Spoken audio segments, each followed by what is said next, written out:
আমি মিডিয়াৰ যোগেদি খবৰ পাইছো যোৱা 20 এপ্ৰিল 2025 হাফলঙত যি নজিৰবিহীন ঘটনা ঘটিছিলে আমাৰ ডিমা হাছাও অটোনমাস কাউন্সিলৰ কাৰ্যবাহী সদস্য দেৱজিৎ বাথাৰীৰ যেটো অফিচিয়েল কোৱাৰ্টাৰ তাত Debolal Gorlosa chief executive member North Cachar autonomous কাউন্সিলৰ নিজে ব্যক্তিগত গৈ লগতে দনফানে থাউচেণ্ড আৰু কোনবা এমএসি এজন লগত গৈ যি অভিযোগ কৰা মতে দেৱজিৎ বাথাৰীৰ যেটো পত্ৰ আমি মিডিয়া যোগেদি গম পাইছো যে তেওঁ অভিযোগ কৰা মতে যে চিফ এক্সিকিউটিভ মেম্বাৰ দেৱলাল কলোচা নিজেই ফায়াৰ আৰ্মছ মানে হাতিয়াৰ বন্দুক লৈ পেলাই কোৱাৰ্টাৰ খালি কৰিবলৈ গৈছিলে আৰু তাত থকা মানুহকেইজনক ধমকি দিছে যদি 10টাৰ আগত যদি কোৱাৰ্টাৰ খালি নকৰে যদি ঘৰটো খালি নকৰে তেনেহলে বন্দুক দি গুলাই মাৰিম বুলি যেটো উল্লেখ কৰিছিল পত্ৰখনত এটো যদি হসাকে যদি হয় তেনেহলে অতি নিন্দনীয় ঘটনা আৰু নজিৰবিহীন ঘটনা এনেকুৱা কোনো ভাৰতৰ কোনো জায়গাত সংবিধানিক পোষ্টত থকা মানুহজন এনেকুৱা কৰাটো উচিত নহয় গতিকে আমি সদায় মুখ্যমন্ত্ৰীক অৱগত কৰাই আইছো যে উত্তৰ কাছাৰৰ ৰাইজ দেৱলাল কলোচাৰ কাউন্সিলৰ মুখ্য কাৰ্যবাহী সদস্যৰ কাউন্সিলৰ এক্সিকিউটিভ নেতৃত্বত জনগণ নিৰাপত্তা নহয় আৰু জনগণৰ সম্পত্তি আৰু আমাৰ জীৱন নিৰাপত্তা নহয় বুলি সদায় আমি অৱগত কৰাই আইছো এতিয়া যদি দেৱজিৎ বাথাৰী যি এক্সিকিউটিভ মেম্বাৰ মিনিষ্টাৰ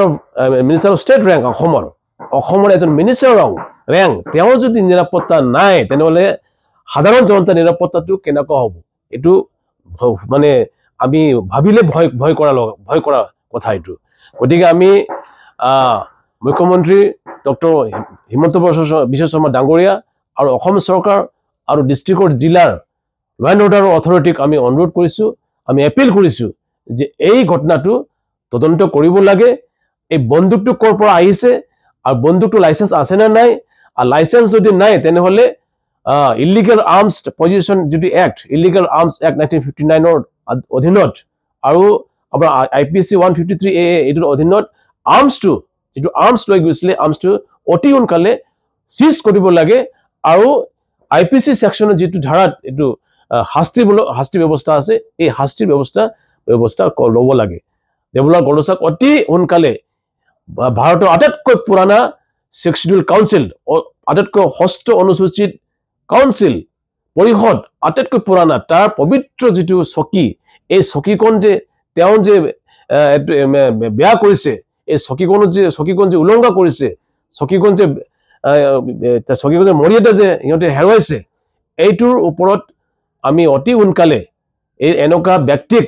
এই পবিত্ৰ চকীৰ পৰা আঁতৰাবলৈ আমি মুখ্যমন্ত্ৰী ডাঙৰীয়াক অনুৰোধ কৰিছো